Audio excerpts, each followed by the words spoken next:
दोस्तों, अगर आप पासपोर्ट बनवाने जा रहे हैं तो इस वीडियो को ध्यान से सुनिए, मेरे एक्सपीरियंस से फ़ायदा उठाइए। मैंने अभी पिछले दिनों पासपोर्ट बनवाने की ख्वाहिश में, पासपोर्ट बनवाने की कोशिश में जो अनुभव हासिल किया है पासपोर्ट ऑफिसेज़ में जाकर, उस अनुभव को आप भी सुनिए, यकीनन आपको फ़ायदा होगा। देखिए, सबसे पहली बात तो यह है कि अगर आप पासपोर्ट बनवाना चाहते हैं तो बहुत आसान तरीका है। ऑनलाइन इसको बनवा लीजिए, वेबसाइट विज़िट कीजिए और वेबसाइट पर जाने के बाद खुद ही ध्यान से सारे कॉलम्स को पढ़ कर एप्लीकेशन फिल कीजिए और अपॉइंटमेंट लीजिए।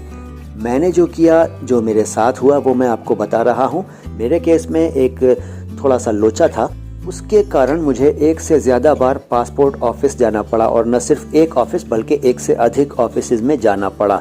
हर एक को जाना नहीं पड़ता, एक ही बार में एक ही ऑफिस में काम हो जाता है। लेकिन मेरा जो अनुभव है उसको ध्यान से सुनिए, बहुत छोटी सी बात है लेकिन बहुत काम की है। देखिए, हुआ ये कि मुझे अपने फैमिली के एक सदस्य का पासपोर्ट बनवाना था। उनका पासपोर्ट पुराना था और वो एक्सपायर हो गया था, तो दोबारा से पासपोर्ट बनवाना था। अब हुआ ये कि पासपोर्ट बनवाने के लिए जब हमने ऑनलाइन वेबसाइट विजिट की और पूरी प्रक्रिया को अपनाते हुए, सारी जानकारी देते हुए, सभी कॉलम्स भरते हुए अपॉइंटमेंट ले लिया, तो उसके बाद हम अपॉइंटमेंट की तिथि पर, डेट पर पासपोर्ट ऑफिस पहुंचे, PSK पासपोर्ट सेवा केंद्र पहुंचे। यहाँ ये बता दूं कि अपॉइंटमेंट लेने में भी एक नई बात मुझे पता चली। हुआ ये कि मैं अपने घर के पास वाले पासपोर्ट केंद्र में अपॉइंटमेंट लेना चाहता था, लेकिन मैंने देखा कि उस पासपोर्ट केंद्र में अपॉइंटमेंट कई दिनों के बाद का मिल रहा था। तो मैंने एक दूसरे पासपोर्ट केंद्र के बारे में जानने की कोशिश की और इसकी जानकारी भी मुझे उसी वेबसाइट पर मिल गई, अपॉइंटमेंट लेने की प्रक्रिया के दौरान ही। क्योंकि जब आप अपॉइंटमेंट लेते हैं तो आपको वो तमाम PSKs में जो डेट्स अवेलेबल हैं वो सब दिखाता है, वेबसाइट में सब प्रदर्शित होते हैं। तो मैंने क्या किया कि जब मुझे घर के पास वाले पासपोर्ट ऑफिस में जल्दी का अपॉइंटमेंट नहीं मिला, तो मैंने थोड़ा सा दूरी पर स्थित दूसरे पासपोर्ट केंद्र में अपॉइंटमेंट ले लिया और वो मुझे एक दिन बाद का ही मिल गया। अब मैं जब सारे डॉक्यूमेंट्स लेकर, सब तैयारियां करके पासपोर्ट ऑफिस पहुंचा, यानी कि पासपोर्ट केंद्र पहुंचा, तो वहां जाकर ये पता चला कि चूंकि हमारे नाम में एक थोड़ा सा पेच है, नाम में थोड़ा सा परिवर्तन करवाना था, तो एक दूसरी प्रक्रिया अपनानी होगी, ये हमें मालूम हुआ। अब क्या था पूरा मामला, सुनिए। बात यह थी कि हमारे परिवार के उस सदस्य का जो पिछला पासपोर्ट था उसमें सरनेम का थोड़ा सा लफड़ा था, स्पेलिंग वगैरह की थोड़ी सी गलती हो जाती है कई बार, सरनेम का थोड़ा सा इशू था। पिछले पासपोर्ट में सरनेम लगा हुआ था और हमारे परिवार के उस सदस्य के दूसरे डॉक्यूमेंट्स में वो सरनेम नहीं लगा हुआ था। तो हमने चाहा कि पासपोर्ट में भी वो सरनेम लगा हुआ न आए। इसके लिए जब हमने वहां जाकर ये बात उनसे कही, अधिकारियों से कही, तो उन्होंने हमारे 10वीं क्लास के प्रमाण पत्र को देखा। इसके अलावा जो डॉक्यूमेंट्स हम ले गए थे वो सब देखे, जैसे कि आधार, पैन कार्ड, ड्राइविंग लाइसेंस वगैरह। हालांकि इन सभी की ज़रूरत नहीं होती, केवल आधार से भी आपका पासपोर्ट बन जाता है। इसके बारे में पूरी जानकारी आपको वेबसाइट में ही मिल जाएगी। तो हमने जब पुराना पासपोर्ट उनको दिखाया, जो कि दिखाना ज़रूरी था, दिखाना चाहिए भी, तब उन्होंने ये बताया कि इसमें चूँकि नाम में ये इशू है कि सरनेम यहाँ है और वहाँ नहीं है, बाकी डॉक्यूमेंट्स में नहीं है, और हम भी ये नहीं चाहते कि नए पासपोर्ट में वो सरनेम आए। तो उन्होंने हमें ये बताया कि आज आपका काम नहीं हो सकता, आपको पहले 2 राष्ट्रीय समाचार पत्रों में, यानी कि 2 नेशनल न्यूज़पेपर्स में एक छोटा सा ऐड देना होगा और उसमें बताना होगा कि आपका नाम जो है पहले ये था, अब ये हो गया है। तो हमने वैसा ही किया। उस दिन तो हमारा काम नहीं हुआ, हम वापस आए और फिर हमने न्यूज़पेपर में ऐड दिया, 2 अखबारों में, एक हिंदी का और एक अंग्रेज़ी का अखबार। थोड़ा सा 2-3 लाइनों का होता है ऐड, उसमें ये लिखा जाता है कि मैं अपना नाम इससे ये कर रहा हूँ, मतलब पहले मेरा नाम ये था और अब मैं अपना नाम ये कर रहा हूँ, अब मुझे इसी नाम से जाना चाहिए। थोड़ा सा छोटा सा एक ऐड दिया, 2 न्यूज़पेपर्स में ऐड दिया, और उसके बाद हम अगले ही दिन वो ऐड आ गया, हमने उस अखबार की कटिंग को लिया और फिर नए सिरे से अपॉइंटमेंट लिया उसी वेबसाइट से, जो पासपोर्ट ऑफिस की वेबसाइट है भारत सरकार की, उसी से हमने दोबारा अपॉइंटमेंट लिया और उसी कार्यालय में, उसी PSK में पहुंच गए, यानी कि पासपोर्ट सेवा केंद्र में पहुंच गए। वहां जाकर एक और समस्या का सामना करना पड़ा।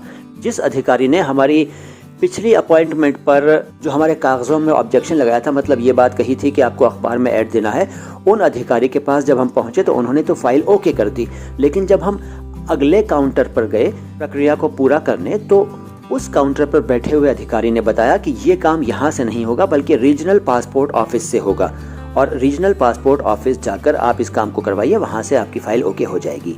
हमने वहाँ पता किया कि रीजनल पासपोर्ट ऑफिस में जाने का क्या प्रोसेस है, तो उन्होंने बताया कि उसके लिए भी आपको इसी वेबसाइट से अपॉइंटमेंट लेना होगा, लेकिन ये अपॉइंटमेंट शाम को 5 बजे खुलता है। तो हम घर आ गए और हमने घर आकर शाम के 5 बजे साइट खोली। दरअसल हमें थोड़ी सी देर हो गई थी, हमने लगभग 5:30 बजे साइट खोली और कोशिश की कि हमें रीजनल पासपोर्ट ऑफिस का अपॉइंटमेंट मिल जाए, लेकिन सारे अपॉइंटमेंट्स फुल हो गए थे और कई दिन बाद के अपॉइंटमेंट फुल हो गए थे। मतलब ये कि हम उस दिन अपॉइंटमेंट नहीं ले सके। अब हमने नेक्स्ट डे सेम टाइम, बल्कि समय से कुछ पहले फिर कोशिश की कि हमें अपॉइंटमेंट मिल जाए रीजनल पासपोर्ट ऑफिस का। तो हम 5 बजे से पहले बैठ गए। यहाँ आपको ध्यान रखना है कि 5 बजे ही अपॉइंटमेंट मिलता है रीजनल पासपोर्ट ऑफिस का ऑनलाइन। तो हमने क्या किया कि 5 बजे से पहले ही वेबसाइट हम कंप्यूटर में, आप मोबाइल में भी खोल सकते हैं, खोलकर बैठ गए और बिल्कुल हमने कमर कस ली कि हम आज अपॉइंटमेंट लेने की पूरी कोशिश करेंगे। लेकिन 5 बजते ही जैसे ही हमने कोशिश शुरू की, हमें बार बार असफलता मिलने लगी, लेकिन हम भी लगे रहे, बार बार कोशिश करते रहे और फिर अचानक सामने स्क्रीन पर अपॉइंटमेंट हमें मिल गया। और ये अपॉइंटमेंट हमें कई दिन बाद का मिला।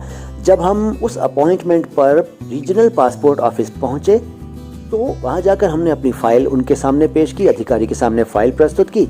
उन्होंने ज़रूरी सवालात पूछने के बाद हमें बताया कि हमें एक एप्लीकेशन भी लिख कर देनी है। तो हमने एक एप्लीकेशन भी लिखी और सारे आवश्यक डॉक्यूमेंट्स तो फाइल में लगे हुए थे ही, अखबार की वो कटिंग्स भी लगी हुई थी, वो सब हमने उनके पास जमा किया। उन्होंने हमारे डॉक्यूमेंट्स को एक बार फिर से देखा और फिर हमसे कहा कि अब आप आराम से घर जाइए, आपका काम हो गया है, अब पुलिस वेरिफिकेशन होगी। और हमने पूछा कि कब होगी, तो उन्होंने कहा कि जल्द ही आपके घर में पुलिस वेरिफिकेशन के लिए पुलिस अधिकारी आ जाएंगे। और वही हुआ। 3-4 दिनों के बाद ही पुलिस अधिकारी हमारे घर आए और उन्होंने तमाम औपचारिकताएं पूरी की, ज़रूरी कागजात पर साइन करवाए और हमसे कहा कि 2 लोग ऐसे चाहिए जो आपको जानते हो। तो हमने अपने 2 पड़ोसियों से रिक्वेस्ट की, उन्होंने तुरंत आकर अपना आईडी प्रूफ साथ लाकर औपचारिकताएं पूरी की और ज़रूरी कागजात पर साइन किए और कुछ ही देर में ये काम ओके हो गया। हमने पुलिस अधिकारी से पूछा कि हमारा पासपोर्ट कब आएगा, तो उन्होंने कहा कि बहुत जल्द आ जाएगा, विदिन अ वीक आने की पूरी उम्मीद है। और वही हुआ। 1 हफ्ते से भी कम समय में हमारे घर पर कोरियर से पासपोर्ट आ गया। तो मेरे कहने का मतलब यह है कि एक तो आप ये सब प्रोसेस खुद करें, कोई घबराने की बात नहीं है, कोई डरने की बात नहीं है। पासपोर्ट बनवाने के लिए जो भारत सरकार की वेबसाइट है, मैं सामने स्क्रीन पर दे रहा हूँ, देख लीजिए, उस साइट पर विजिट कीजिए और आराम से पढ़िए। वहाँ सारे इंपॉर्टेंट पॉइंट्स को समझाया गया है, सब कुछ वहाँ देखिएगा, आराम से पढ़िएगा, खुद अप्लाई कीजिएगा। परेशान होने की बिल्कुल ज़रूरत नहीं है। कुछ फीस जाती है, वो भी आप ऑनलाइन पे कर दीजिएगा, क्रेडिट कार्ड से, डेबिट कार्ड से, जिससे भी आप चाहें। और उसके बाद अपॉइंटमेंट आपको मिल जाएगा, अपॉइंटमेंट ले लीजिएगा। और इसके अलावा अगर आप चाहते हैं कि आपको अपने केस में, अपने पासपोर्ट बनने की प्रक्रिया में हर स्टेप के बारे में इंफॉर्मेशन SMS के थ्रू मिलती रहे, तो उसके लिए भी 50 रुपए की फीस जो है वो जाती है, वो जमा होती है पासपोर्ट सेवा केंद्र में।